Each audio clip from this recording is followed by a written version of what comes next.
సంఘంలో. ఆయన ఎప్పుడు కూడా మందు తీసుకుంటూ ఉంటాడు. ఒకరోజు మందు తీసుకొని అంటే త్రాగి మత్తుడై ఒక కాలువలో పడిపోతాడు.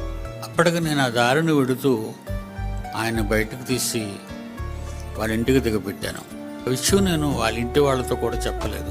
అమ్మ, ఇతనికి స్నానం చేయించండి అని చెప్పాను. ముందు ఆయన కావలసినవి ఏర్పాటు చేయి అని చెప్పేసి అప్పగించి వెళ్ళిపోయాను. మరుసటి వారం ఆదివారం వచ్చింది.